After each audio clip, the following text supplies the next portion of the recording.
and welcome to Saturday Morning Cartoons, the weekly podcast that revisits, reviews, and ridicules some of the world's weirdest animated series. Coming to you from Hawk Haven, I'll be your host, Dave Trumbore. And joining me today, as always, you hear him giggling, he's partly metal, partly real, he's Sean Paul Ellis. How are you today, sir? David, I'm doing well. How about yourself? I'm doing fantastic. Joining us as well from the planet of the mimes, it's Matt Barron. What's up, buddy? Beep! Yeah, you won't be able to hear Matt this episode. He's miming everything, so it's going to be a little rough. The audio podcast. Mimes don't fucking make sounds. They don't make sense either, and I never want to visit an entire planet of them. And if you know where Planet of the Mimes is from, you know we're talking Silverhawks today. Yes, my friends, Silverhawks. The second installment from the Rankin Bass Productions. Second of 3 shows that we'll hopefully be talking about here. Before we get too much into it, I'm going to turn it back over to Sean, and his real half is going to give you some history on this show. Take it away. Oh man. Silverhawks is an American animated television series. Again, as Dave mentioned, this is another Rankin Bass. This is the second of the 3 that's sort of in this Rankin Bass trilogy that they have that's going on. We've discussed Tiger Sharks, now Silverhawks, and shortly we will do Thundercats.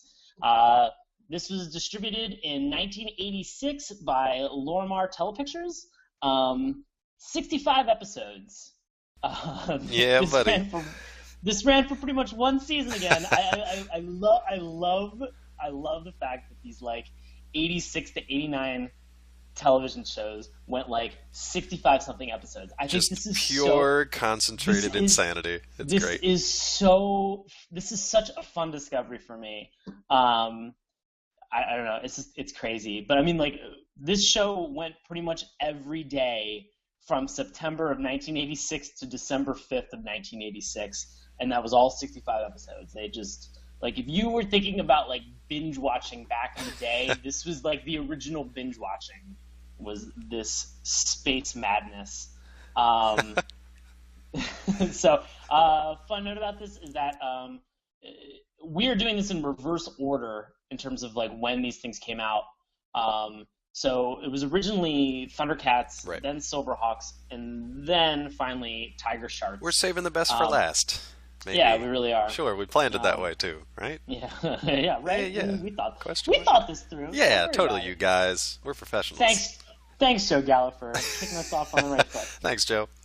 Or the wrong foot, depending on how you view Tiger Sharks. So because of the success of Thundercats, they just basically, Rankin Bass was like, how can we copy paste the success that we had on Thundercats? And they were like, well, we can do that in almost every aspect of the show, including a majority of the voice cast. So yes, if there are a lot of things that sound, I don't know, just like Lino or Mumra or anybody else that's in this show, you are 100% correct. They are the same exact voice actors. And they're not, at some points, really even trying to kind of hide or disguise the fact. I don't know. If you were to think about this, maybe this is the sort of the spiritual successor to Thundercats. It's maybe it's the aura or the essence of those Thundercats carried on as partly human, partly real, partly metal, partly, this series. That was the original description, by the way. Partly, It was too long. They had to really just cut it down. Yeah, had to shorten it up. So, in a very similar case that they did with Thundercats, Silverhawks, one is a comic book that was published by Marvel's imprint Star Comics, and currently Warner Brothers Pictures purchased the franchise in 1989. They own the rights to the series. In fact, there was actually a reboot of Silverhawks. Get out of here. Yeah, that was maybe a couple years ago. What? Yeah, dude. When was this? I don't remember this. What? I don't remember this. I'll do some quick searching. Do some dig it up. Yeah, bing it up. I don't think I said bing it up. Maybe in my... I'm a little under the weather here, folks, so if I sound a little funny, it's because I can't breathe through any orifice. So yeah, I might have said bing it up. While Sean's doing that, let's turn it over to Baron, who's going to let you know what this craziness was all about.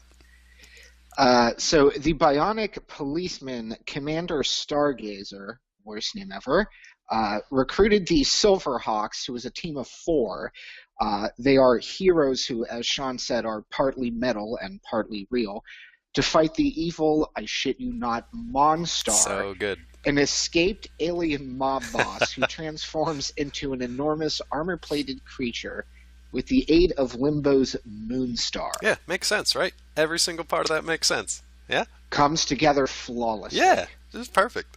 I think I left a couple things out of your show notes here. I love the fact that Monstar, while he is an alien mob boss, he's also a quintillionaire. Quintillionaire. Yep. Yeah. This takes place in like the 29th century, I think. Like It 28. is. It takes. Yeah. It is. You are 100% correct. Woo, It is the 29th points. century. A quintillion. And what's the exchange rate? Yeah, Because that quintillionaire. could, if it's a like quintillionaire in like pesos, you know, not a I lot don't of know, money. man. We'll have to see what the 29th century brings along. Not sure. Not sure where we're going to be at by that point. Sean, did you find anything on that supposed Silverhawks reboot? I know there was No, a Thundercats one. There was. I confused it. I got okay. way too excited I about gotcha. something. I saw a fan art that was really well done. And Yeah, there's a lot of it out there. We will talk about some of that fan art later on in the Oh, show. will we? Oh Yeah, boy, we're gonna buddy. we're gonna make buddy. that a regular part of the show. I think just to see. Yeah, we'll get there. If we can, get there. if we can creep each other out with Roll 34. Man, we've known each other a long time. There's not a whole lot left for us to creep each other out with. You, dear listeners, on the other hand, might be a little bit more squeamish than we are. There's some interesting stuff. Some of it's partly metal. Some of it's partly real. Oof. Oof. Now, speaking of that, give me- So speaking of what that, you're saying is there's metal dicks. well, I wasn't going to say it, but there it is. Yeah, Bald that's face kinda how it dicks. Yep, there it is. Speaking of partly metal and partly real, this is an opportunity for us to turn it over to Sean once again.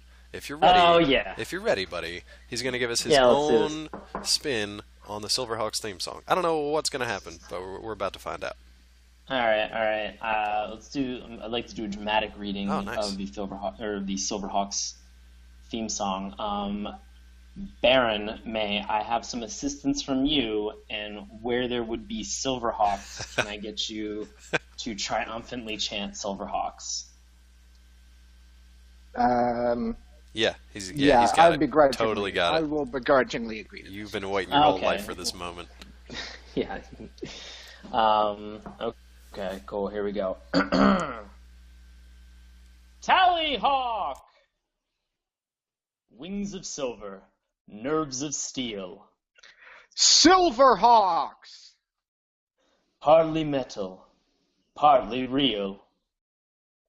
Silverhawks. Soaring through the highway of the heavens in their flight, Silverhawks, a rainbow in the night. Wings of silver, nerves of steel, Silverhawks? partly metal, partly real. Silverhawks. Silverhawks. And scene. Bravo. Cool. Bravo, Ah. my friends. That is well done. That might be Thank the you. best thing we've ever done on this show. That is very well done. Wow, if that's the best thing we've So- ever done. I would listen Yeah, we're in and or trouble. watch that in a dimly lit studio in a rundown industrial part of town, and I would pay $10 admission. But lucky for you, this is free. So let's break down this theme song because it's full of craziness. It starts out Yeah, now. I was actually. Look, this I've thing. been thinking. I've been. Yeah. Well, Dave. Yeah. I've been trying to figure this out. Like, I like Silverhawks for me is like a great big oof. And like I've been sitting around for like the last hour Yeah. trying to figure out how I want us to like enter in and approach the Silverhawk Yeah, universe. I don't know. I have no idea. I think we got to Well, start let's- with this theme song. Yeah. Well, I was going to say, Yeah. let's literally take it from the top down and talk about why metal hair needs to exist. Yeah, that was definitely one of my questions because at first I was just like, why does Steelheart have metal hair? And then I looked around, I'm like, why does everyone have metal hair? It's very strange. It's very stylish, but if you ever want to change that style, you have to go get schmelted a little bit, and they got to change it around for you. So you got to go to the blacksmith. Is that like a Long Island Jewish blacksmith? Yeah, it's like you can go to the deli and get your metal hair redone at the same time. You get a schmelt. It's a boy. 2-for-1. It's a good deal. Yes. It's a good deal. Man, so when I remember watching the show, I only remember bits and pieces of it, kind of like filtering through my memory. I definitely remember Monstar, who we'll talk about in a second. But I remember this theme song. It's been in my head all fucking day too, and it's been driving me crazy. But I always thought they said tally ho in the beginning, like you do for like a fox hunt. I did too. Yeah, I never knew it was the I name of heard that bird. as well. So it's tally hawk. For those who Right. thought the same as we did, that it was tally ho, it's tally hawk, and that is the name of the hawk character, the first one that you see on screen. And I will tease you with this right now. My favorite character on the show is Tallyhawk, and we will talk about him later on. And I will. It's really not as much of a tease as it is just like a flat out. It's just a fact and a statement, and I will stand by it for like life. here's the thing: if it's a tease, like I hope you kind of like maybe lifted up your shirt a little I bit. did. Are we not doing video Do you podcast this time, wait, guys? no, we are not. Oh, we're not. Ah, shit. I mean, Well. I'm watching, but I'm also in a creepy, poorly lit Post-industrial park area, part town? Yeah, paying exactly. $10,000 to watch this. Ooh, shit. 10,000. Yeah. Guys, So keep Making keep bank. going. Keep going. Well, that's how much you got to pay in the German Titty Hawk clubs. oh boy, there has to be some of those. Has to be some of those. Okay, so we got Tallyhawk to start with. Now, I will give you this next part, okay? Wings of silver, nerves of steel. That's kind of cool. I'll allow that. Okay? I think it's great. I think it's I think great. it's great. It's great stuff. Silver wings, that's cool. Nerves of steel. Okay, these are tough guys. They got silver wings. They're flying around. That's all we need to know. Baron did a great job with the dramatic reading of Silverhawks. I really felt the power, the emotion behind that. Fantastic. Now, here's where I have a problem. Partly metal, partly real. This is where I have a problem for a number of reasons. One, whoever came up with this was so enamored with this phrase that they use it non-fucking stop. It is in everything. It is in the exposition. Yeah. It's in the narration. It's in the actual dialogue. In multiple episodes. They're partly metal, partly There's a real. point where the narrator is, or somebody is just like, well, at this point in time in the 29th century, we can't send 100% humans up into space. What we can do is Yep. send someone who's partly metal and partly real. So here was Yeah. here was my question. Shoot. All right, like here was my like, do the people who are doing this procedure do they understand science? I don't Like, think so. In the 29th century, Super were they science. just like, yeah, super science. Like, were they just so? Like, have we gotten to the point where like we're encapsulating words so much that they were just like, oh yeah, like people are real. Anything else is metal. Anything else is metal. So, like, Fuck. you're either partly metal or you're partly real. Yeah. Like this makes total But sense. Silverhawks Like, were both, which is how you know they were cutting edge Oh. tech in 1986/2839, whatever it was. yeah. I don't understand why they So- had, so like we'll talk about the characters in a second, but like all of them, like we said, had metal hair. They had exposed like human faces, but they could just like swipe over their face like you swipe across the face of an iPhone, and it would just bring up their mask. And then for reasons that I don't think were ever really Yeah, explained. but they also had like half real, like their forearms. Exactly. were That's also... all they ever Yeah, had their that was forearms real, are- from like the fucking elbow down to their fingertips. It was from Yeah, what I and saw, that's why never I- explained. I saw that and I was like, okay, so we can replace all the internal organs and their incredibly complex procedures. Yep. Hands. Like metal hands is where we draw the line. Yeah, apparently. Yeah. You Dexterity can have in the one. 29th century. Yeah, you can have one, just not two, unless you're the No, Copper I mean, King. like- yeah. Here's the thing: is like, all right, so, I mean, I'm assuming, presumably, like the government entity at Sure. the time, like this interplanetary force Right. or whatever, that's like Intergalactic, on Earth. yeah. They were just like, look, we need to send something to combat Monstar and this problem of the mob Yeah. in deep space. Space mob, yeah. In limbo. Yep. All right. That's a So galaxy's they're like, name, by the way, not like a metaphysical state of being. That is Right. a galaxy named Limbo. Correct. Yes. Well, I mean, if you think about it, also, it's kind of both. I mean, It like, is. they're not really alive and they're not really dead. This is It's just actually sort of like this is the end of people. Lost. This was what the end of Lost was supposed to be. The island folk, whoever survives, they turn into Silverhawks. Silverhawks. Yeah, Jack is basically Quicksilver at this point. Wait, that's what happened? Oh yeah, 100%. Pretty much. Straight from Damon Lindelof. Yeah. Big Silverhawks fan. So Huge. so the big thing is like they were just like, so look, like we have to combat these problems in limbo. Yeah. This is serious fucking business, guys. Right. All right, like let's get on it. Like let's get pumped about making more of these like silver steel human monsters. Yep. Okay, let's do it. But I don't. But here's the thing.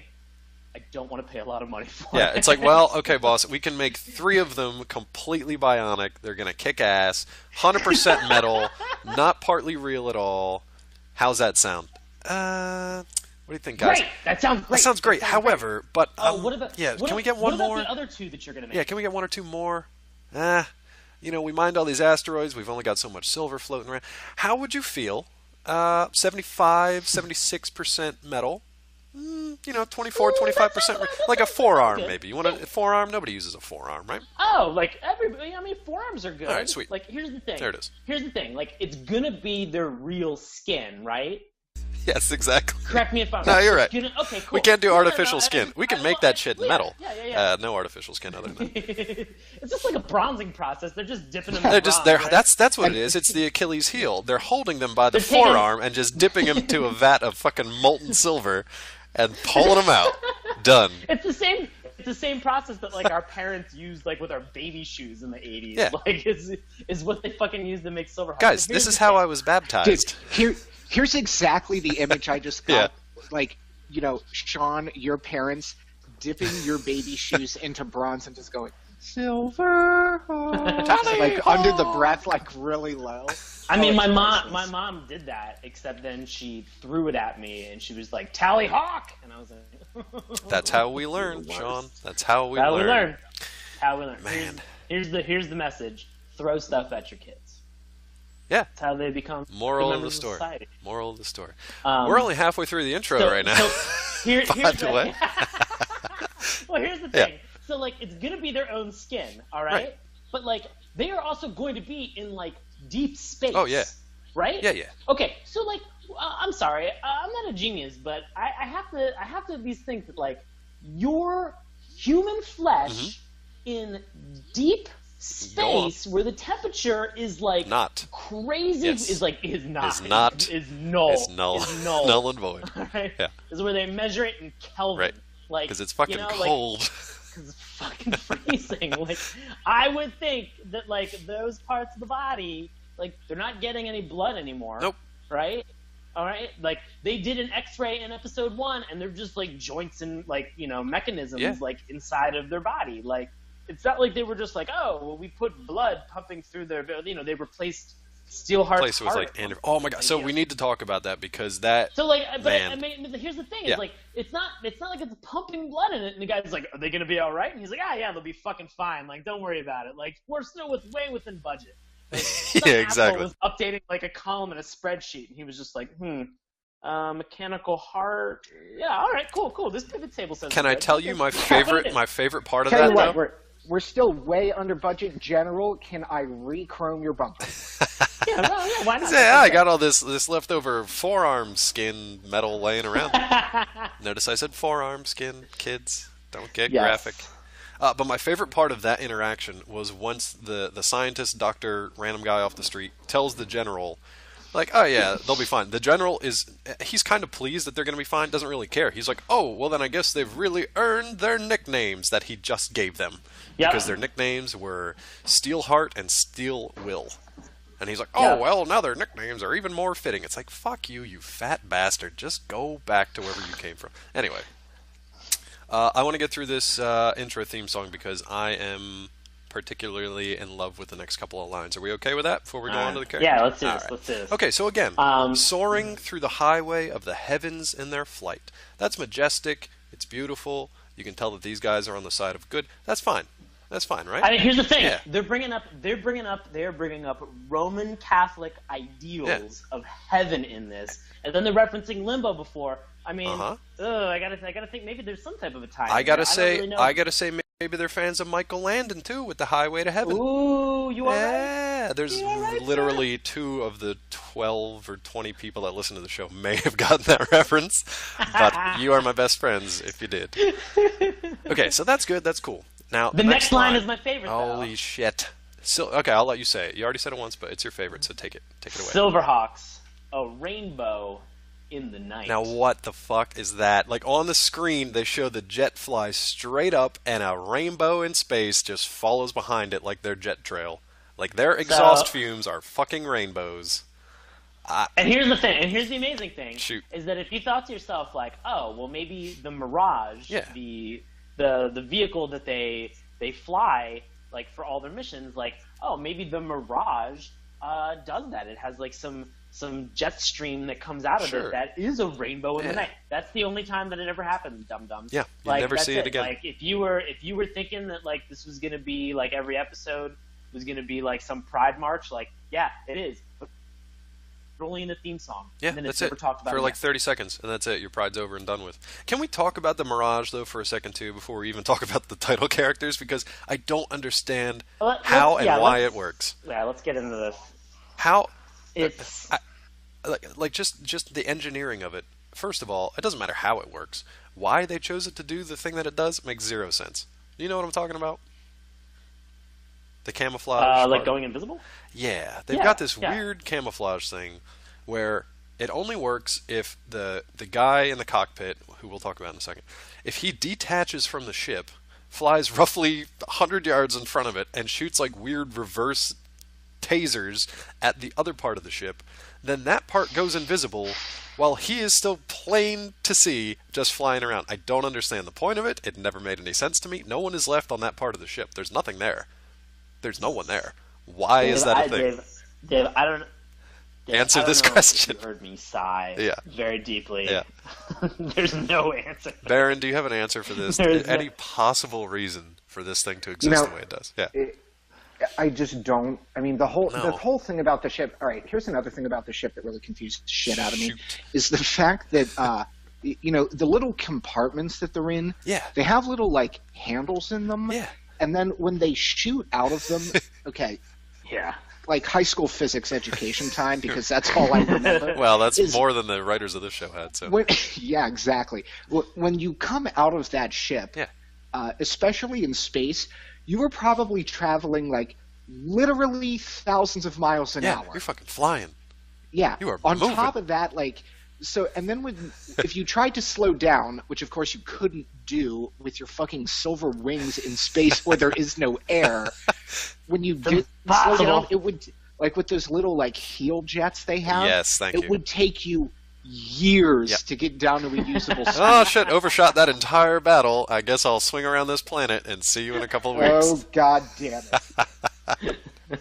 The physics or lack thereof in the show is amazing. There's a ship that disappears, but no one's on it. And then how the fuck do they find it again? I don't know. But it's like, even the ship itself, okay, so there are 4 Silverhawks and then 1 pilot Silverhawk, right? Or no, there's 4.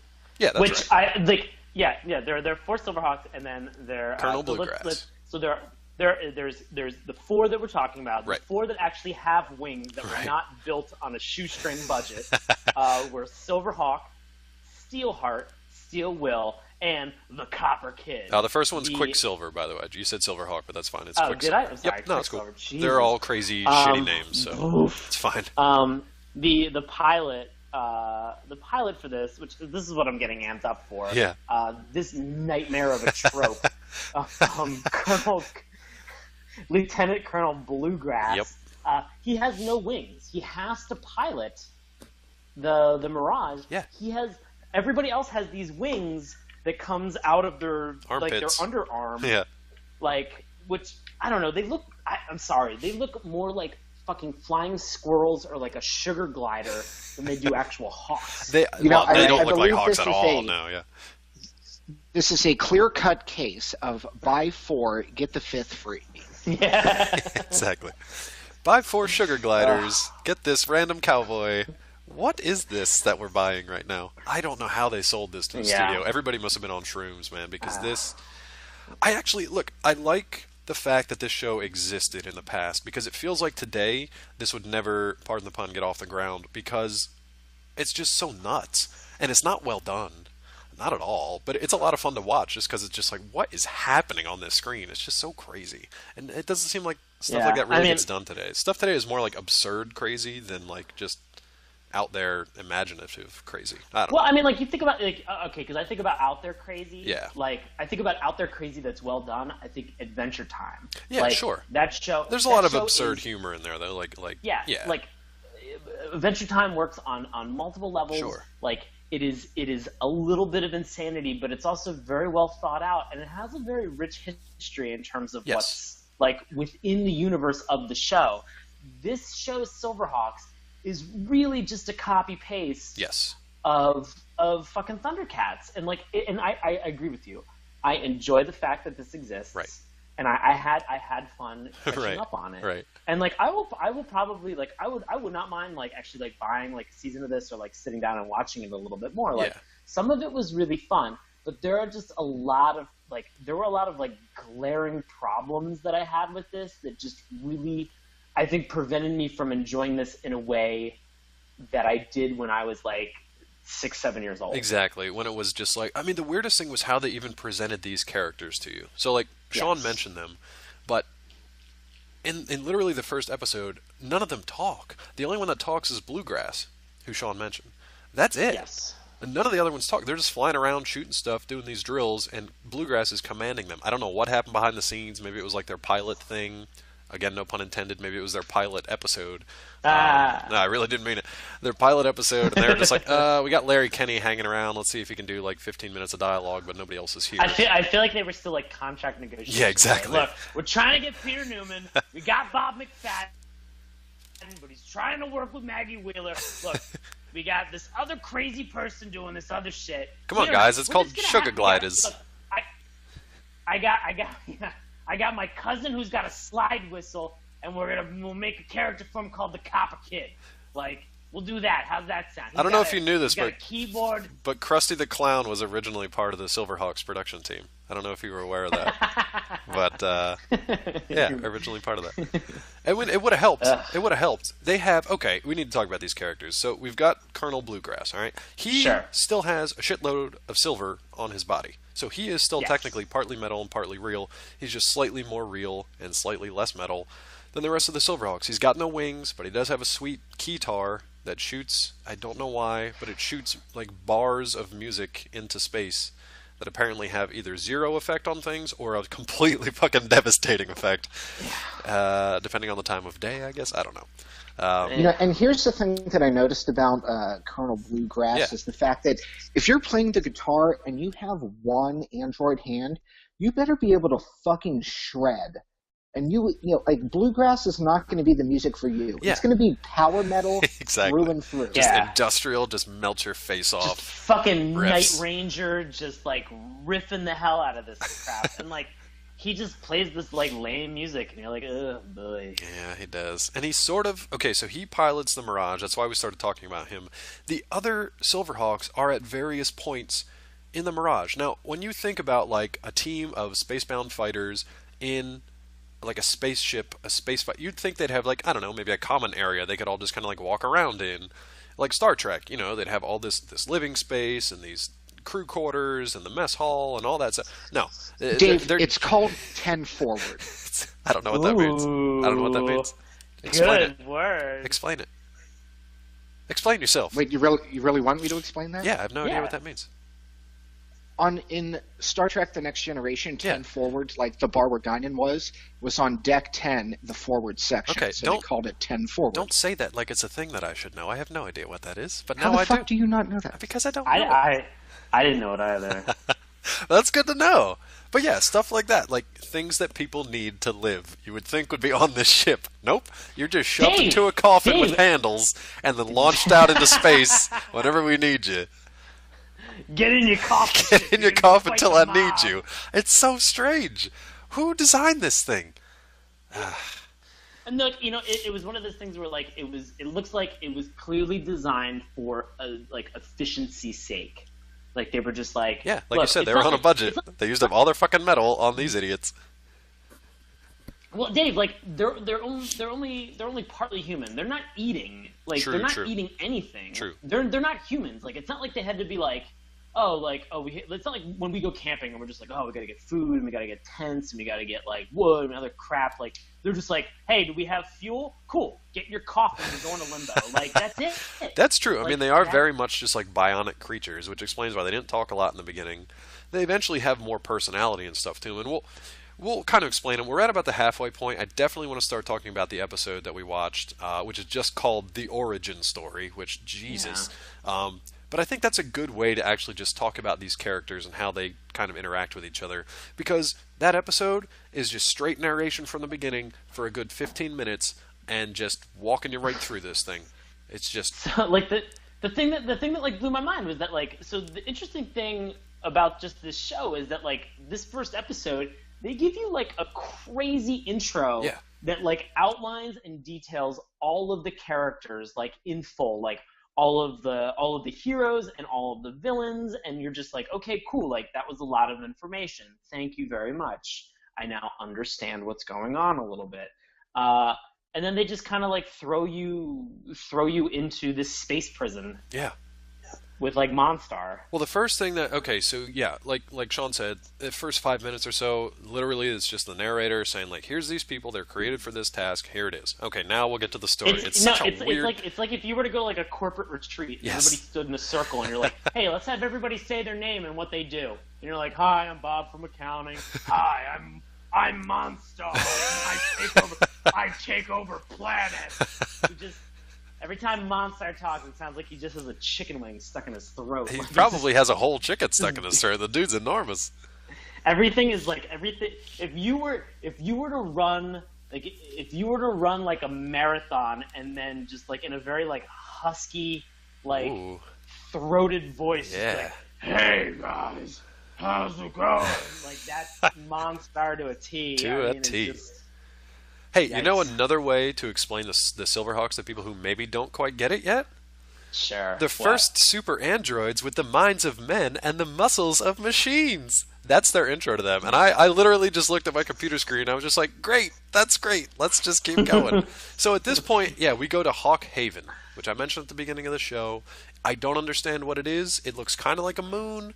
Maybe it's a space station, but it's definitely where the Silverhawks live. That's like their HQ. And there's just like this one lonely, bald, old model of a cyborg up there just hanging around with nobody to talk to. And that's Commander Stargazer, who I think kind of sad. I think his old friends call him Gaze, if I'm not mistaken. I'm not making that up. I'm not making that up. I'm pretty sure I read that in the notes somewhere that they just call him Gaze, which he probably doesn't like. All right. That's the 80s. It was a different world. Different world. So so here's the inciting incident. So Commander Stargazer is trying to contact Earth, which is God knows how far away from this place. He's kind of breaking up. There's some really terrible dialogue, this back and forth, because he's like, "We need help. Monstar has escaped." Yeah. He's like an old gumshoe. He is. He's like if you were to put like a crappy cyborg gumshoe, like, you know, in space and just make him completely like isolated and alone. Like even the door to his office is like a private detective's door. Yeah, I expected to see like a silhouette up there. Yeah, like a lady's silhouette. He also reminds me of like the old Perry White from the old Christopher Reeve Superman shows. It's kind of that like gruff, kind of father figure, but also like the voice of authority. He's basically the voice of authority. All right, so that's what he is. So he is also our voice of just like exposition. Like he literally says to the camera, "Okay, here's what happened." Because the guys on Earth are like, "I don't understand. Give me the whole fucking story. I don't know what you're saying, idiot." So he's just like, "All right, here's what happened." This was great though, because at this point we are introduced to Monstar just right out of the gate, and I loved it. I loved when we get to see the villains, because I don't know, there's just something about seeing that villain for the first time and knowing that they're obviously the villain, and just waiting to see what they do. And Monstar was pretty cool, actually. I liked how he started off. Did you guys like it? Yeah. Did you guys like it? Yeah, no. Aside from him having the obvious laziest name in this entire show. Yeah, exactly. And also the weird tomato eye. Yeah, he had a rotten tomato eye, and he had a singular fang that ran right down the middle of his cleft palate, which I did not understand. I mean, I'd be pissed too if I had not only a cleft palate and a rotten tomato eye, but just one giant fang that kept stabbing me in the tooth every time I tried to talk, or in the tongue. Or orthodontia. Yeah, man. Or the fact that like every time I was to change into my next form, my hair would basically shoot through my armor. I'm not exact. My red mane. My red spiky armor would just billow through this tough spiky armored plating that just encased my body. Okay, so let's talk about this because there are a lot of little gears to how this thing kind of fits together. None of them make sense. None of them are explained. Monstar is being imprisoned at the Penal Colony 10 or Penal Planet 10, whatever they called it. He's in this like deep dark prison, which for some reason they still give him like window shades, like he can still see outside into the depths of space, literally like a foot away from him. There's these two kind of like, one's robotic, one's kind of like reptilian-looking guards that are in the process of trying to shut down all the windows, I swear to God, trying to close all the windows on this penal colony because there is what's known as a moonstar burst outside. So the moonstar burst, we don't really know what it is. It's got some crazy power, but Monstar feeds off of that energy, and that allows him to do his Mum-Ra-like transformation. He's even got a little speech that goes with it too, which is fun. Yeah, that's fun for him.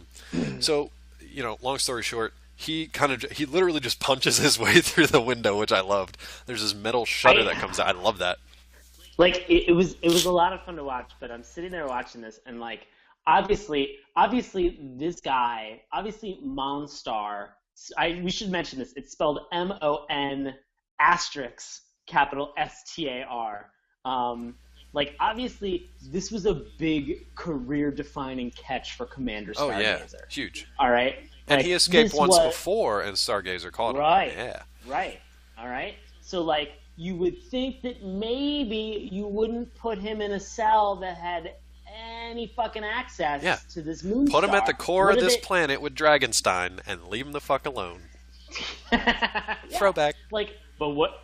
Thank you. Yeah. Dragonstar or Dragonstein. Like, their powers combined to make Dragonstar. Yes. But like they put him in the best possible. Yeah, he's got like a situation. suite at the penal colony. He's got like a window view onto space. It's great. And somebody at some point they were just like, Moonstar's coming. Somebody, turn the little knob on the Venetian blind. Exactly. Shut it down. And that's the other thing, too. Turn the manual wheel crank on the 29th century space prison.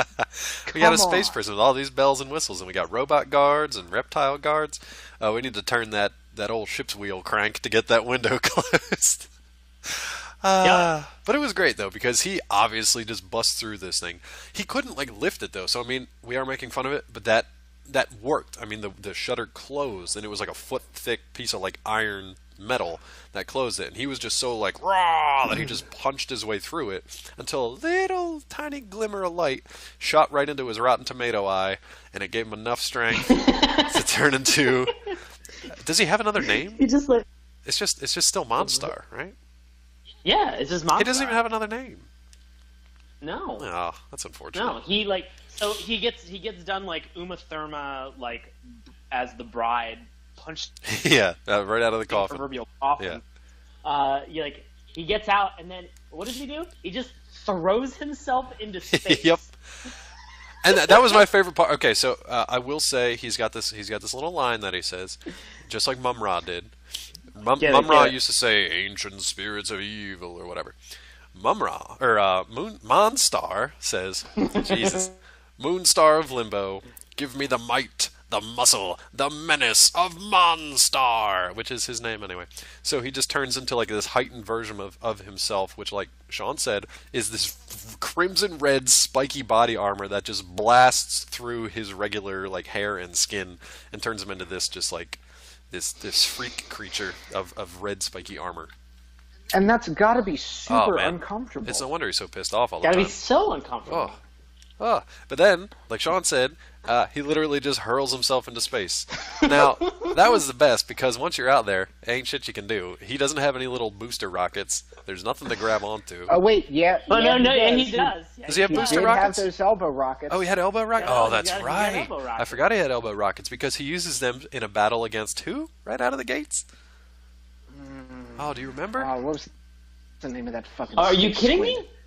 Skyrunner, old friend, that's it's what me, it your master. I missed you. These are things that Monstar says to a space squid. Yeah. Yeah. Who then tries to kill him. Yes, which Yeah. was great. He just blasts him. I loved it. The squid And just then- up out of nowhere. It's just like, oh, this spiky shit again. I'm just gonna blast him. And then it can't. And then at some point, his like rotten tomato eye shoots Yeah. this like beam out of it, and he says, and Monstar then says my favorite line of the episode, Ooh. which he just goes, "You cannot escape the light star." And I was like, that makes no sense whatsoever. Nope. But it's true. He couldn't escape it. And what happens when it hits you if you're a space squid, like Skyrunner? It turns you into like a weaponized space. Yeah, it squid. turns into like a motor squid. Because why not? Motor squid. Motor squid, why not? Squid. Jesus. What else are you gonna do? So that's how he gets around. So it's a good thing that this space squid happened to be floating by at that particular time. Yeah. So then Monstar, again, we're still stuck on the villain here, and this isn't just us like taking our time with the villain. This is the show just being like, all right, hang out with this villain for a while because he's nuts and he's crazy and we spend a lot of money on him. Yeah. Then he basically just frees all of his mobster friends, and they go through this laundry list of, it's almost like trading cards. Like they show the guy, he's No, got a little it's- animation scene. Yeah. Dave, it's the exact same thing that they showed at the beginning Exactly. of the episode. Like, they explain to you all the villains up front. Because they say they're like the musical power of Melodia. Oh, can I tell you my favorite part about that? Okay, so first they introduce this guy named Molek Ular, and he looks terrible, and he just looks like a pile of marbles at first, and they're like, he can change into any shape. It's Monstar's undercover guy. And then this next part, I think, is it Stargazer that's describing these guys, like, to the folks on Earth? I think it's I Stargazer. think so, yeah. Because he's like, and then we have the female Melodia. I was just like, the female? What do you, the female? Like, that's the best you can use to describe her. We go like, Yeah. oh, we got this token female over here. I just liked it. I thought that was hilarious. Melodia, terrible. Her and Bluegrass are going to get it on, though. That's my prophecy. Oh, Is that- yikes. Oh, yeah. Good stuff. But he's just got, like, Now, this weird that assortment. is the Rule 34 that you saw, is what I'm... I didn't taken from your see that implication one. I there. didn't see that one. I saw mostly Silverhawk stuff. I didn't see a whole lot of villain stuff. I'll have to look deeper. I mean, that's really the only reason, like, Melodia and Bluegrass, like, have weapons that are, like, musical, and Yeah. that they really just put them in there just to have them Yeah, clash with that's it. like, with each other. So, like, it makes sense that, like, there'd be a little something going on. Oh, yeah. But nothing else about the show makes sense, because the rest of this mob is just like, they were just coming up with ideas like, what's a cool character to make? Okay, we'll put him in space, and he's part of the mob. Like this giant, like, metal bull creature called Mumbo Jumbo. Windhammer, who's like Yep. this crazy Nordic troll with a tuning fork. Like, Yeah. Shouldn't he have been Soundhammer? you'd think. Yeah. Hey, thanks for all that wind in space, you there's jackass. no You wind are in worthless. space, yeah. Eh. Hey, Well, hey. I mean, like, the tuning fork controls, like, it controls weather, but I'm like, you're in fucking space. Yeah, at least land on a planet first, you jackass. There's no real, like, there's no weather, like, patterns or systems. It's just in, like, deep space. So, like, when they have this battle in, like, the second episode, he's just, like, pulling lightning out of nothing. Yeah, so that Sean makes a great point, not necessarily just for the weather, but because they don't have a battle until the second episode. The first episode is all just exposition and introduction and people getting their teams together. That's all it is. The Silverhawks don't talk. They're down on space getting put together except for their arms. This is where we learn more about them. They're all wearing tracksuits for some reason before they're turned into metal, except for the cowboy who's dressed like a cowboy. And then the general walks into the lab and he just gives them these code names. And now's probably a good time to talk about all their different code names. So we talked about Quicksilver. Now, the interesting ones I think are the twins, who apparently have this like empathic link. It's the female is Steelheart and her brother Steel Will. I don't know why Steel Will is basically wearing a metal football uniform, but what are you gonna do? Doesn't matter. Yeah, it doesn't matter. None of this matters. I don't understand their outfits, their uniforms, they have like these tiny little triangular holes. You guys talk about that for a little bit, because they're like half laser blasters and half boosters, right? Wait, Yeah, where? the shoulder laser thing was kind of weirding me out because it just didn't make any sense. Like, what? Like, why should the shoulder is not exactly a particularly maneuverable part of the body. No, it's like if You I would rotate think this that shit you'd the want, wrong like- way, I'm gonna blast my face off. First of all, Yeah, exactly. yeah, you would think like hands or I don't know, anything but the shoulder. Well- And it's a tiny Well, little. you can't do hands because that was the real part. Oh yeah, you can do hand or maybe hold a fucking gun, something. But I don't know. It They made don't zero have guns sense. in the 29th century. No, they don't need them. They have Silverhawks. Well, I mean, because that was the thing, is that like when they're flying forward and their arms are back, like their shoulders are the thing that's like facing forward. Yeah, but it's I don't still know it's just why- the I love- oddest. I It's the love- oddest little thing. I It's a don't- little I don't know why- triangle. It's like a piece of a Trivial Pursuit puzzle that like it's no bigger than that. It's a tiny little fucking triangle that shoots triangle lasers. It just makes no sense. Outfit them like Centurions or something. Give them something to work with here. They've just got these tiny little lasers that don't do anything. Yeah. Yeah. They do nothing. Hey, you know what does everything? The fucking warbirds. Can we talk about them for a bit? 'Cause Guns. I Oh, yeah. love the warbirds. The warbirds Yes. are like everybody's got their own bird. We're introduced to Tallyhawk first because he actually belongs to Commander Stargazer. He flies in, he lands on Stargazer's gold arm, and then basically Stargazer just kind of like gives him over to Quicksilver, like, "Hey, it's your bird now." But Tallyhawk Does awesome. he give him over, or does Tallyhawk just be like, I've had enough of this shit. Like, I'm going with this new hotness. I don't know, man. I'm gonna jump on Quicksilver's arm. Dude, I don't know, because Tallyhawk is the shit. The rest of these idiots, Yes. they can shoot their little triangle lasers in the face, and they can have their little arms freeze off, but they're terrible. They don't do anything. Tallyhawk is the best. I mean, unequivocally the best.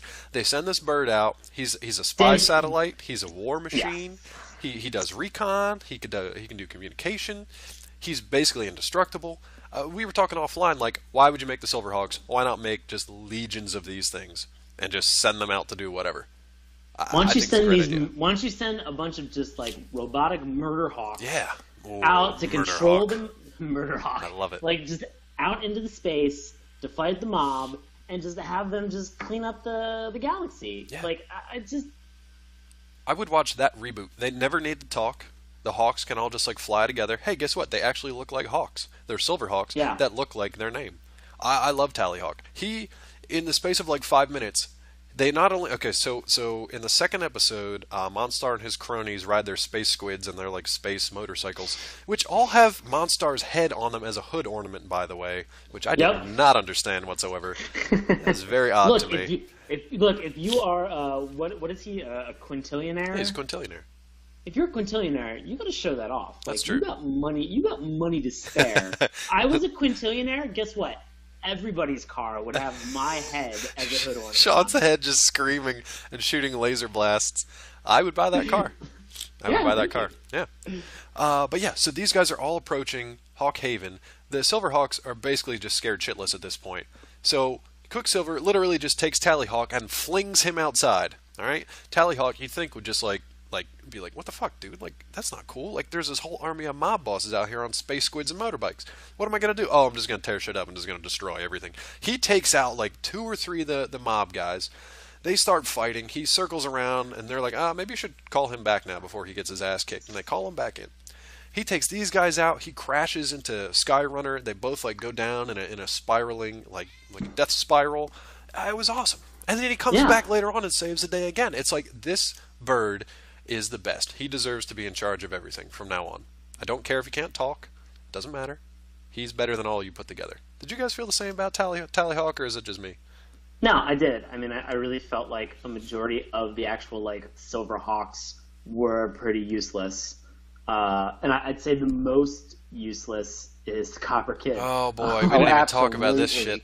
I don't even. You guys get into him. I don't even want to talk about him. I mean, I do for the show, but I mean, like, here's the thing, this is like, like, Copper Kid, all right. It's a fucking Dairy Queen dessert.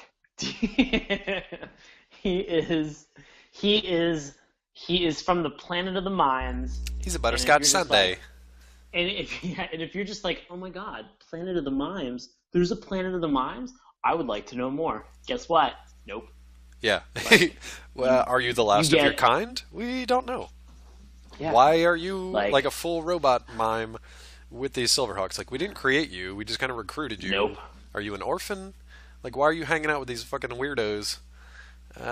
Something's off here. Everybody else, every other Silverhawk has an actual human name. I don't think that the Copper Kid has a name. No, just Copper Kid. He's Copper Kid. They even say, he's not an Earthling. He's not a Terran. He's apparently some sort of mathematical genius. That's it. There's no, I don't know. There's no history. Now, hang on, because I've got to jump in on that mathematical genius bit there real quick. Because at the end of the first episode, yes. Bluegrass is quizzing him on the names of the planets in the solar system. Yep.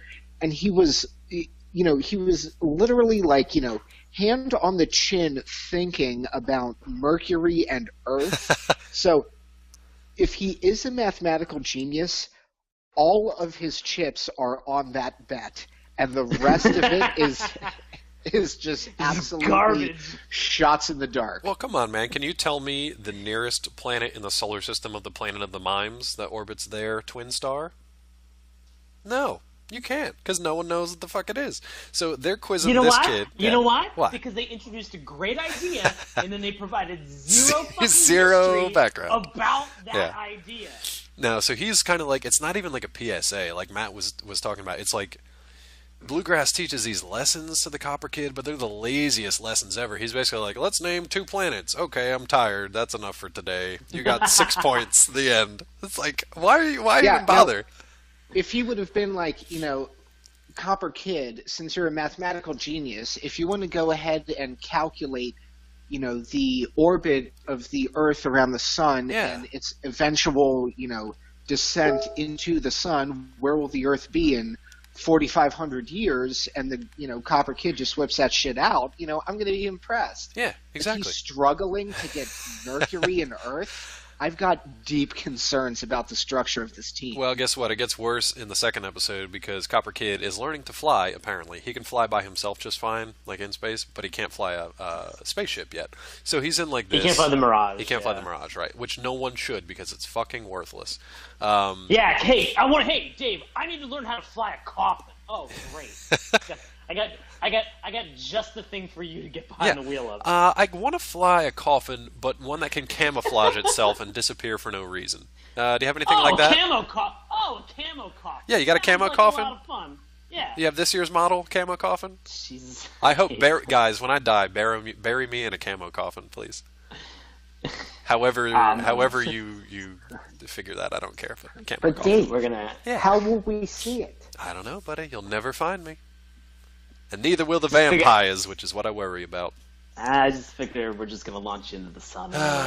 Boy, launch this show into the sun. So we're coming up on about an hour. Do you guys have anything else from the show before we move on? Yeah, I have some questions. Shoot.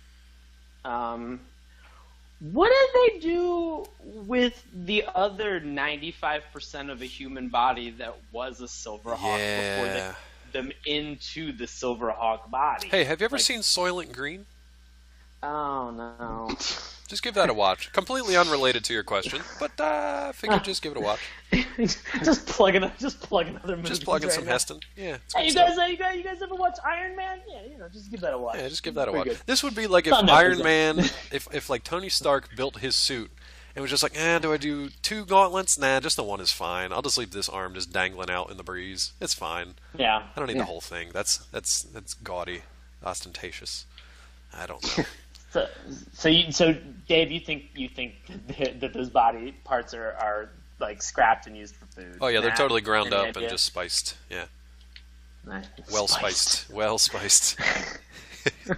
seasoned. Matt, do you have any thoughts on what they do with the body? Well, I've got to tell you, the kind of frog-looking dude that launches the combat drone at the end of the first episode. Yeah. I'm thinking that there's, maybe a black market organ trade with other people. I mean, it's We do eat not a lot like of frogs' they're gonna legs need here. those organs. Yeah, we eat a lot of frogs' legs. Exactly. So. It's reparations. Oh, for the frog people. Oh boy. Yikes and a half. I do have one more little tidbit from this show. Guess what, guys? It's not enough just to make the original team of Silverhawks. There were new, what's affirmative action Silverhawks? Let's put it that way. Oh boy. Yeah. They're to They're best. great. Yeah. The names on these guys are the best. Go ahead. So. What do you got? I know my favorite. I think we have the same favorite. You think so? Mine would be the Gold Silverhawk. Yep, that's the one. Let the people know who he is. Because if you could not, this is the, here's the thing. Yeah. I'm about to explain this, Yep. and I feel white guilt in saying it. That's what happens. It is a I don't Gold feel any white guilt. Yeah, you don't feel, Matt, you never feel You don't feel any kind of guilt. Amazing. Neutral You guilt. don't feel any Nothing. Neutral guilt. And that's why I sleep so easy. That's true. It's true. He does, like So- a babe. So jealous. They introduce a Gold Silverhawk that is an African American. Oh yeah. Mid-season, so in 33, 34 Yeah, a era, month's worth of episodes. African American Silverhawk named There it is. Hot Wing. Oh boy. Oh, and if you were just be like, oh, what were his cool things or attributes that he had? Oh, he's a magician. Yeah. He's a magician, folks. He's a space magician. He is an African American space magician Named Hot Wing. And he's gold, as if he wouldn't stand out from the Silverhawks enough. They're like, nope, you're gonna be gold. Can't be a Silverhawk. They're not really Silverhawks. They're just Gold Hawks. Gold Hawks. It's oh boy. Now, who is that brings up an interesting situation. Yeah. To an outside observer, Oh, boy. would you not think that the Gold Hawk was the leader? I would think that. He's made of gold. Yeah. I would think so, and he's too. got crazy magic tricks. He made that. Right. He made that. It's a Monstar more disappear. precious metal. Yeah. I think once you get to the point that you're colonizing space and dominating different planets, precious metals, gold's probably not on the high end of things. You're looking more for your deuterium and things like that, things that can fuel your. Anyway, I'm getting way off base here. Backing it up. Who is the comedian that says that? And forgive me for this. Who is the comedian that says that black people are just always amazed by magic tricks? Because that is the first thing that I thought of when I found out that Hot Wing was a magician. There's. I don't know. Oh my God! I'll see if I can find it. I'll post it on the site. But there's I don't know if it's a Tumblr page of just black people reacting to kind of mundane, simple magic tricks, and it is the most delightful thing you'll ever watch. It's just so much fun. It's so much fun. Oh man! Yeah. All right, I had one more thing, and this is I guess this is a larger idea that kind of goes beyond Silverhawk. Is so I've been kind of thinking about, and I'm gonna put this out there when we watch future shows, and you can apply this to any of the previous shows. Is that I've been looking at a lot of these theme songs, when we watch these shows, these theme songs really get stuck in our head that week, and we text messaged each other lyrics to these theme songs as a joke, because we're laughing about it in our heads. A lot of these things are very memorable. Right. So I've been looking at a lot of these theme songs as sort of let's say a promissory note to the viewer of the things to come while watching that show. In some cases, it's sort of a reminder of the specific characters and sort of some of their attributes or their specific traits that you'll see that come across. In other cases, it's just kind of crazy. And I think the reason I was thinking about this, I was kicking around this idea last week because when we were watching Street Sharks, do we all remember what the first two lines were in the theme song? Oh man. Which is just simply, they fight, they bite, Oh, right. they're street sharks. I'm applying this idea of this sort of of the theme song being a promise. Street Sharks completely fulfilled. Yeah, that. they did. They weren't lying. That's all they did. Fighting and biting. If that really is the writer and the show's kind of hey, this we're bringing you in. now you're in. This is what's gonna happen. Yeah. Like Street Sharks hits it out of the fucking park. All right, like it is great because that's all they do. They just punch stuff and they just bit everything, and that was it. That was the whole show. It's true. They were there to kick some serious tail, if I remember correctly. Or Finn. Was it Finn? Was it Finn? Okay. Yeah. They were trying to kick Finn. To win. To win. To win. Good God, that got traumatic. Yeah, it did. Oh yeah. Well, no, because they had a complete intonation change where it goes, "They're here to kick little Finn to win," and it got like a creepy like diddler voice. Got real dark, sudden, real dark and diddly. Yeah, real dark. But like I was trying to apply this like the same idea to Silverhawks, and I mean I think in some case like it makes like it's maybe like a 50-50 for me. Like I mean to kind of go back and I guess to kind of like segue into like wrapping this up, like I would recommend Silverhawks. Oh, definitely. I would definitely recommend watching it, but it's very hard like when the theme song introduces like this idea of rainbow in the night, and then there's absolutely there's never any rainbows. There's no rainbows. They're in perpetual night because they're in deep space. Like their circadian rhythm is totally fucked. All right, but I think just like they really kind of hit at the same thing that like Dave said. They hammer home the entire time, partly metal, partly real, the whole time. And like it really just reinforces it. And so it's fun to see those little tiny nuggets kind of like come through like repeatedly, because over the 65 episode run, are they silver nuggets? They're silver nuggets. Yeah. Because over the 65 episode run, like their overarching mission is to fight this space mob, and that's it. Yeah. Like, and I will say I was a little bit disappointed that in 65 episodes fighting a mob, there was never a drug episode. I was wondering about that. I didn't get to look into it, but I did some research. No space drugs. I was real pissed off. Oh man, no space drugs. But I mean, I just so the next time you think about a lot of like the memorable theme songs that we've listened to or that we have yet to listen to, and just think about like how the promise that they make and whether or not that promise gets fulfilled in the show. Fair enough.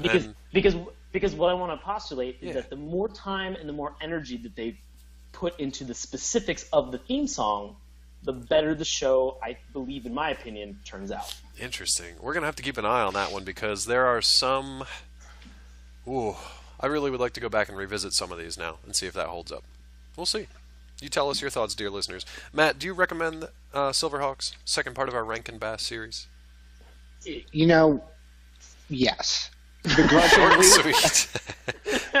and I'm 51% on this. It's so like it's 80s cheesy chic. Yeah. In the Thundercats sort of way. Yeah. So, and also, it kind of reminded me of like a lot of the Harmony Gold USA 80s anime series. Like the animation on this really looked like Lensman, like a lot. Okay, so it kind of has that draw. So if that's your animation style that you like, definitely check it out. If you're looking for story here, you're going to be sorely disappointed. Yeah, there's not much. There's not even a lot of character, which is why I like Thundercats. Like, yeah, they were tropes, tried and true. And I mean, they were very just like two-dimensional, but you always knew what you were going to get. There was always like a lesson. These guys just kind of bumbled around and shot triangle lasers into nothing. Well, I think if we gave it more of a chance and watched more episodes, it would have been better. I think kind of like Rankin Bass kind of fell into that like problem with like the movie multiplicity, where like a copy of a copy of a copy just progressively gets worse.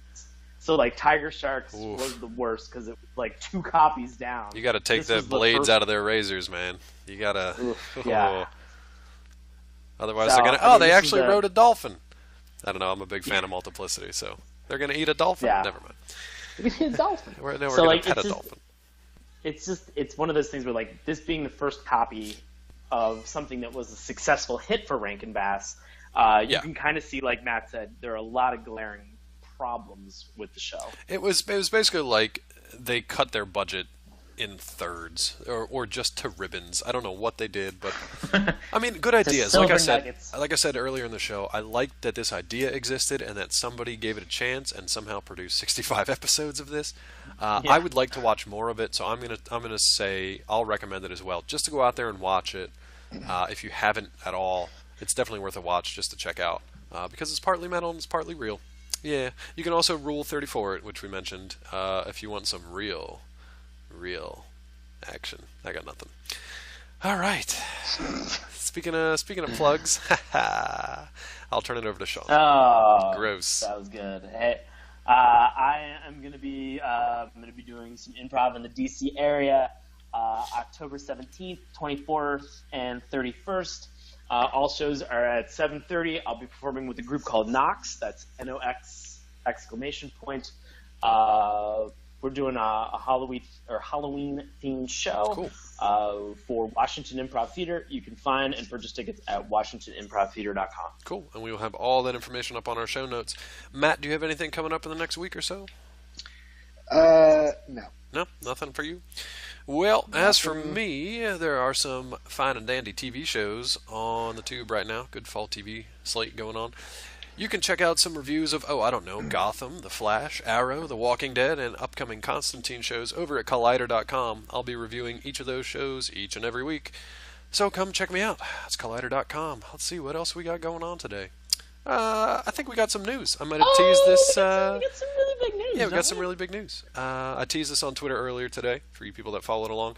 Remember a little bit ago when we were really excited to be on iTunes? We got our podcast up on the Apple iTunes, available to all you iPhone listeners out there. Well, guess what, kids? There's more than one podcast pro in the game. We are now available on Stitcher. Stitcher. So that's cool stuff. Nice. We just got that, as of me signing on to talk to these guys about the podcast. We just got that approval, so I've got to look through it a little bit, but we will have our link up and live when the show goes live in our show notes. So if you got an Android phone and you don't like that Apple shenanigans, you can check us out on Stitcher. As for other places you can find us, you can start with SaturdayMorningCartoons.com. That's our homepage. Lots of cool stuff up there. Some retro cereal commercials, and we got our theme songs that Sean mentioned earlier. We also have a handy-dandy character guide each and every week for you guys to get to know these folks on the shows before we talk about them. If you want to be like our super fan Jason from Wisconsin, who gave us a lot of really, really quirky and crazy recommendations last week and this week, you can email us at SaturdayMorningCartoons@gmail.com.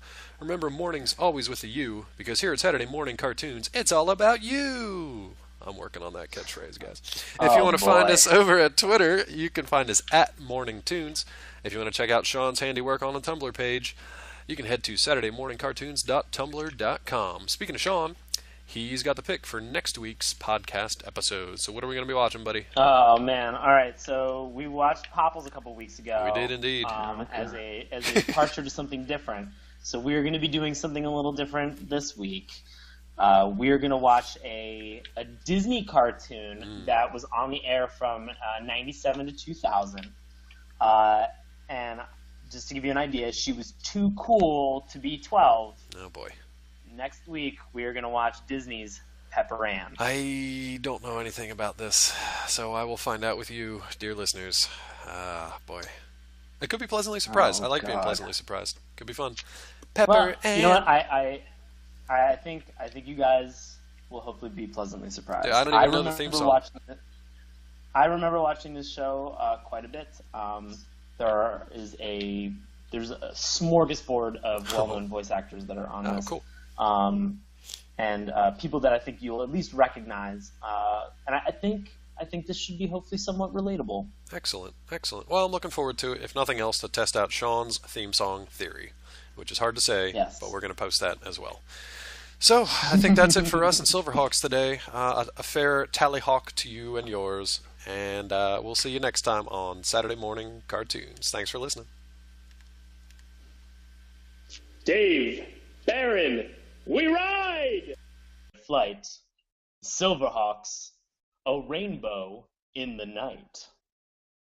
Wings of silver, nerves of steel. Silver Hawks? Partly metal, partly real. Silver Hawks. Silverhawks. And scene. Bravo. Cool. Bravo, my friends. That is well done. That might be Thank the you. best thing we've ever done on this show. That is very well done. Wow, if that's the best thing we've ever done. I would listen Yeah, we're in and or trouble. watch that in a dimly lit studio in a rundown industrial part of town, and I would pay $10 admission.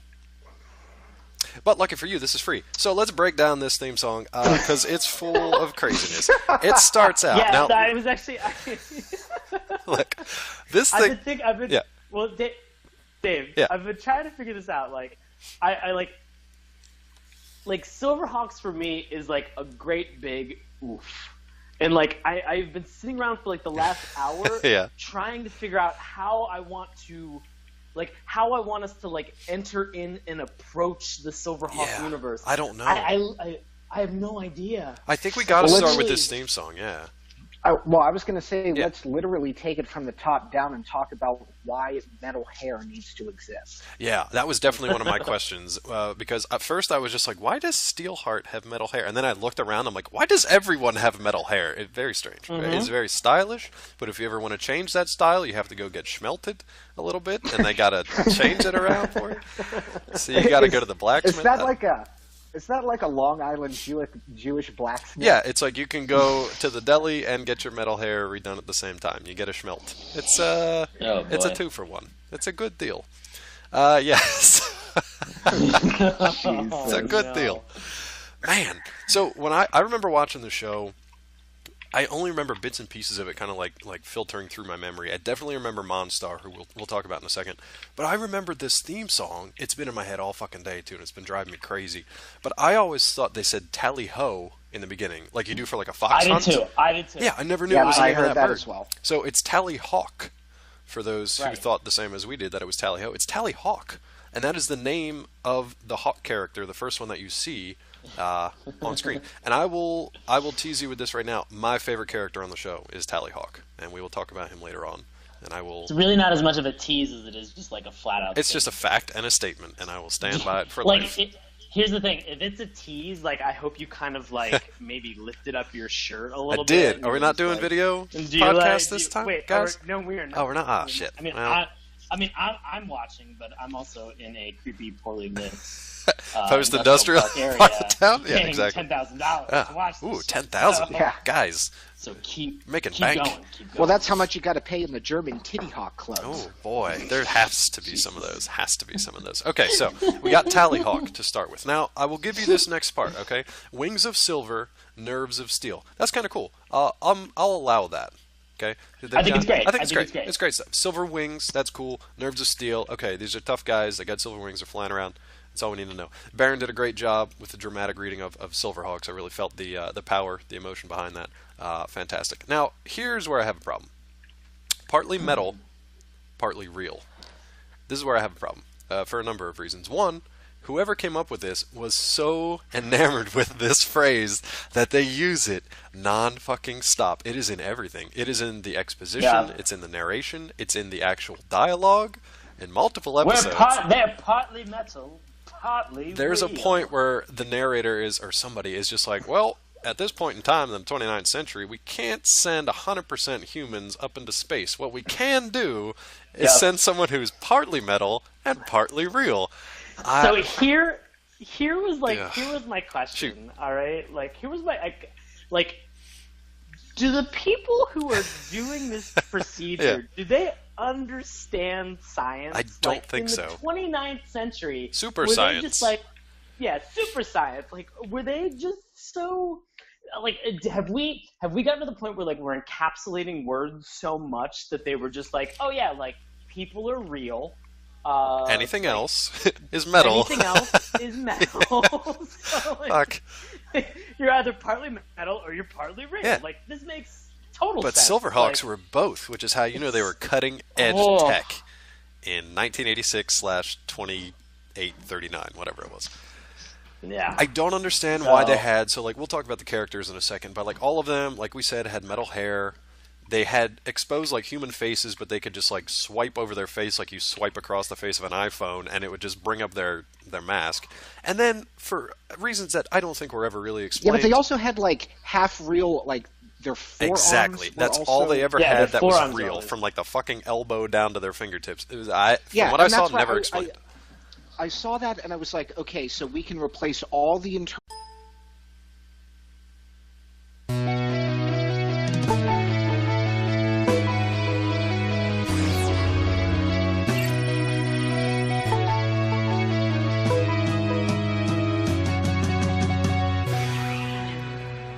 Hello, and welcome to Saturday Morning Cartoons, the weekly podcast that revisits, reviews, and ridicules some of the world's weirdest animated series.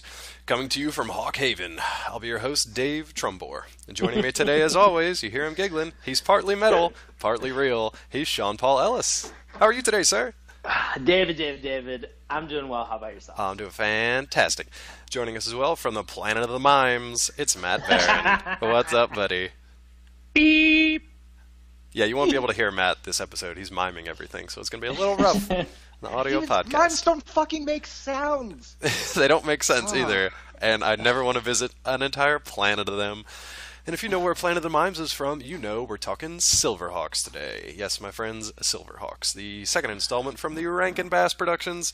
Second of 3 shows that we'll hopefully be talking about here. Before we get too much into it, I'm going to turn it back over to Sean, and his real half is going to give you some history on this show. Take it away. Oh man. Silverhawks is an American animated television series. Again, as Dave mentioned, this is another Rankin Bass. This is the second of the 3 that's sort of in this Rankin Bass trilogy that they have that's going on. We've discussed Tiger Sharks, now Silverhawks, and shortly we will do Thundercats. This was distributed in 1986 by Lorimar Telepictures. 65 episodes. Yeah, buddy. This ran for pretty much one season again. I love the fact that these like 86 to 89 television shows went like 65 something episodos. I Just think this is pure concentrated insanity. It's great. This is such a fun discovery for me. I don't know. It's crazy. But I mean, like, this show went pretty much every day from September of 1986 to December 5th of 1986. And that was all 65 episodes. They just, like, if you were thinking about, like, binge watching back in the day, this was, like, the original binge watching was this space madness. So, fun note about this is that we are doing this in reverse order in terms of like when these things came out.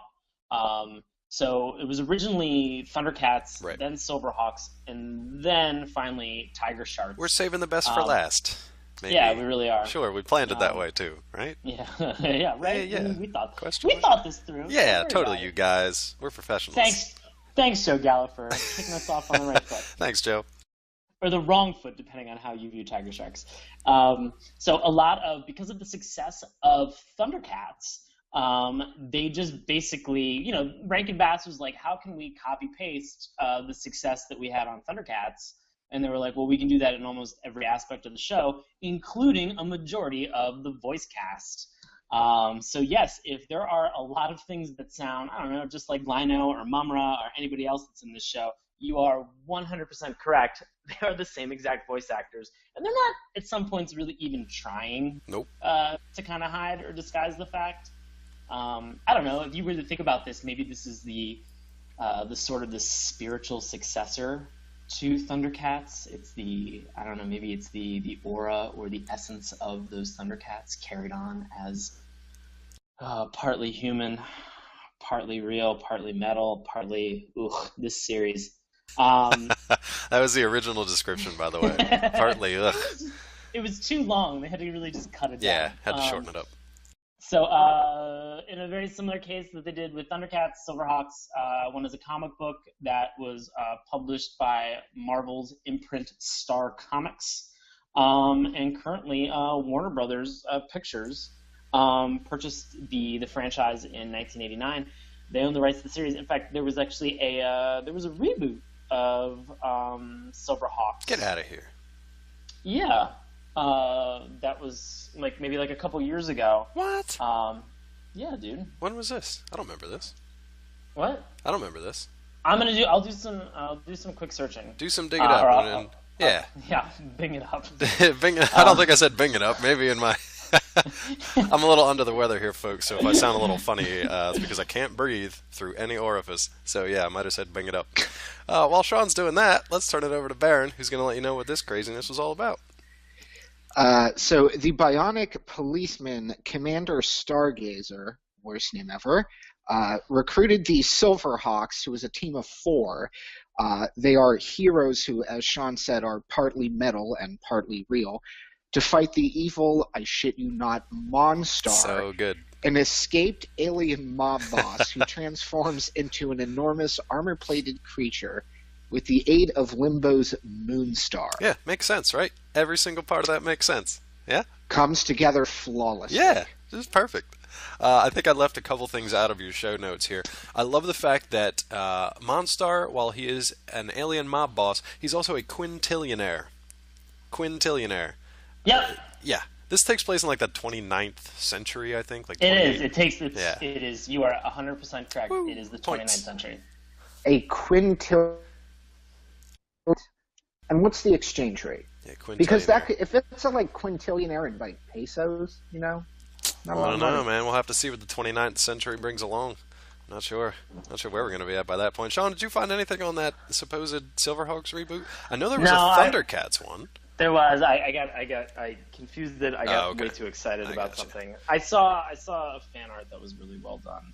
And yeah, there's a lot of it out there. We will talk about some of that fan art later on in the show. Oh, will we? Oh boy, we're gonna make buddy. that a regular part of the show. I think just to see.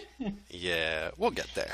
If we can get there. If we can creep each other out with Rule 34. Man, we've known each other a long time. There's not a whole lot left for us to creep each other out with. You, dear listeners, on the other hand, might be a little bit more squeamish than we are. There's some interesting stuff. Some of it's partly metal. Some of it's partly real. Oof. Now, speaking of that, So what you're saying is there's metal dicks. Well, I wasn't going to say it, but there it is. Yeah, Bald-faced dicks. Yep, there it is. Speaking of partly metal and partly real, this is an opportunity for us to turn it over to Sean once again. If you're ready, Oh, yeah. If you're ready, buddy, he's going to give us his own spin on the Silverhawks theme song. I don't know what's going to happen, but we're about to find out. All right. I'd like to do a dramatic reading Oh, nice. of the Silverhawks theme song. Baron, may I have some assistance from you? And where there would be Silverhawks, can I get you to triumphantly chant Silverhawks? Yeah, he's got I it. begrudgingly. Totally got it. I will begrudgingly agree. You've been waiting your whole life for this moment. Yeah. Okay, cool. Here we go. Tallyhawk! Wings of silver, nerves of steel, Silverhawks! partly metal, partly real. Silverhawks. Soaring through the highway of the heavens in their